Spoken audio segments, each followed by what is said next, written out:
Shalom, everyone. Welcome to Hebraic Awakening. We are going to talk about how your eyes can lie to you. All right.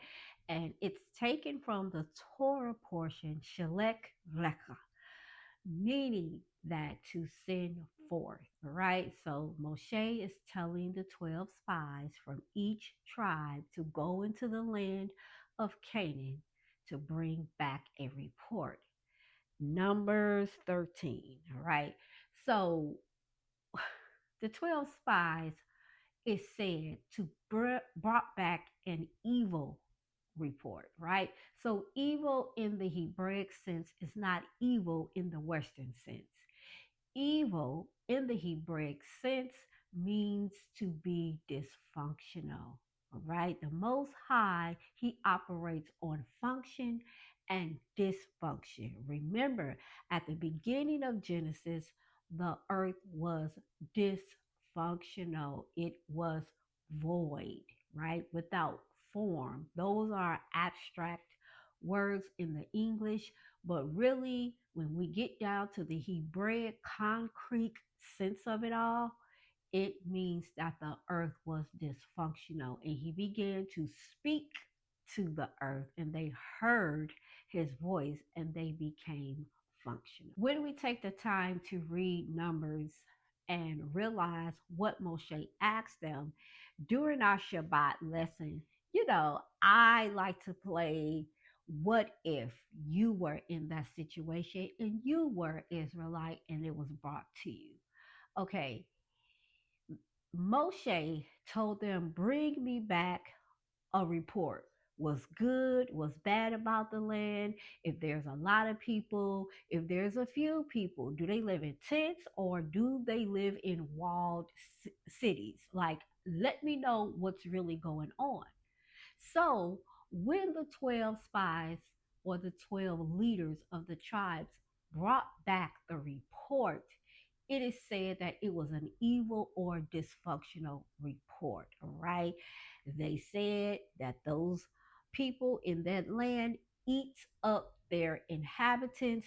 They were giants and they were too strong for them to fight and win. So I brought up this point, during Shabbat, that the Most High before this, he had his hand in on everything in Mitzrayim. Like they saw the ultimate power of the Most High through the 10 plagues. They saw his ultimate power. They didn't have to lift a finger to fight. All they did was to put the blood on the door and get the lamb ready and things of that nature. But before that, they really didn't do anything but were slaves and had to still work through all of the powerful displays of the Most High. So I said, to be fair, when the Most High gave them instructions to go into the land, do not be afraid that they are going to be able to conquer the Canaanites that were in the land. I believe they were like, now, when we were in Egypt as slaves, we didn't have to fight. We don't know nothing about fighting. We know that this Elohim fought for us and he won. So for them to pick up their, swords and things of that nature and to go fight, I believe they were very apprehensive and they believed that they could not fight in their own power, right? So we're going to see how forgetting what they heard, right, and only relying on what they saw caused them to be dysfunctional, caused them to forget what they heard. It is very important in this walk that you listen to the voice of the Most High, because we have words that are written down on paper, and I can go through that whole Torah teaching how that was not the original intent of the Most High in the way that he wanted to communicate with us. Remember, he came down on the mountain in thunders and lightnings and fire, and he began to speak. He didn't write it. That came after the Israelites said, no, we can't take it. please tell Moshe he needs to be a mediator. And then we have him writing the Ten Commandments with his own finger on tablets of stone, letting us know right off the bat we were not getting that he wanted an intimate relationship. So, this is why what you hear determines the way you see. How you see is just as important as what you are looking at. Again, how you are looking at something, right, is just as important as what you are looking at, right? And Yeshua said, your faith be it unto you. By your faith be it unto you. Okay, so this is how you're going to get healed, by your faith. So, in the Hebraic sense, faith is not just belief. Remember, in our faith, even those that are grafted into the faith, even if you are a Christian, faith is something that you do because you trust the Most High. Um, Faith is such an abstract word, like that don't have no concrete meaning. To believe, you can believe in anything and not get up and do anything, but you just believe it to be true. But in the Hebraic sense, you must get up and do because you trust.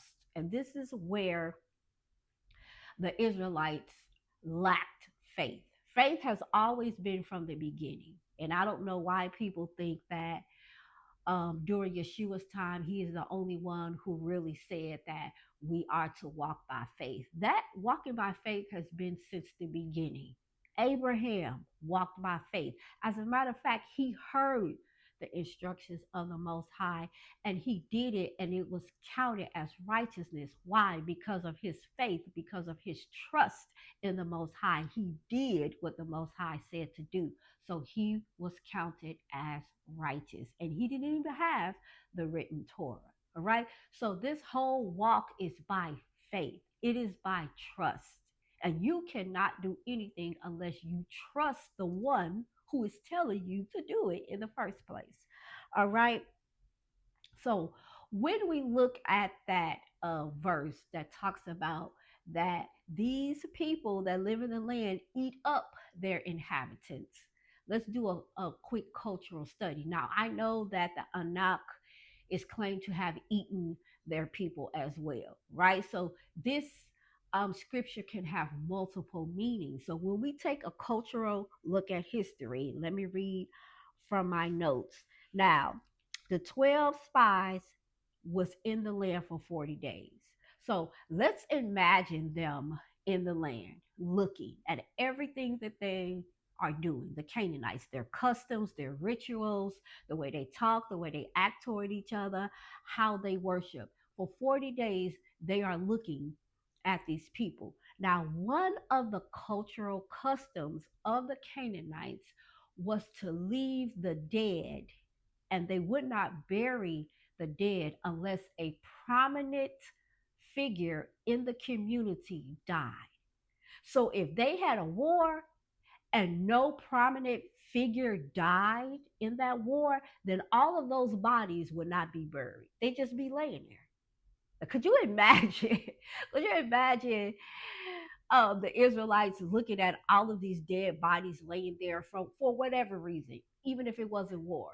Maybe a lot of people died from a disease, an outbreak, and people were just dead. Well, if a prominent figure didn't die, they were not burying the dead. Why? Because the way they worship their Elohim is different. They believe that the prominent figure would guide and lead the dead, or lead the community of the dead to paradise or to heaven. So that is why they didn't bury the dead. So it seems like the land would just eat up the inhabitants, right? And you can look at it from that perspective as well. So we do know that those giants is said to have eaten people too, but they were doing other things that were really, quote unquote, weird to Israelites. All right. So they forgot what the Most High told them based on how they were looking at the inhabitants of the land. They forgot. And Caleb is like, I ain't forget. I remember that what the Most High said to us. I don't care how it looked like or what it looks like. I don't care what I'm seeing. I need to base my decision on how I'm looking at this situation and what I heard. Because what I heard is going to determine how I see. So I encourage us that during these times of uncertainty, no matter if it's wars, no matter if it's, losing a job, losing a loved one, losing your house, whatever the uncertainty is, when the Most High speaks to you, do not let what you are looking at supersede what you have heard. What you hear should determine how you see. This is the true essence of faith. And when you lack faith, you will not take that next step to do what He is asking you to do. Because what you're looking at don't look right, okay? You asking me to leave my job, or you're asking me to sit down and wait a minute. And if I sit down and wait a minute, I'm going to starve to death because I do not have work. But what did He tell you? This is why it's very important for you to have your own relationship with the Most High so He can give you your own set of instructions. Torah is nothing but instructions coming from the mouth of the Most High. So, what instruction is He telling you to do? What Torah scroll or what instructions is He giving your house for this season? All right. So I want you to think about that as we go into times of uncertainty. Remember what He said. And sometimes what He says is different for each man. That's why Yeshua said, be it unto you, depending on your faith and the level of your faith, be it unto you. I hope this bit of information has helped you. And until the next video, shalom, everyone.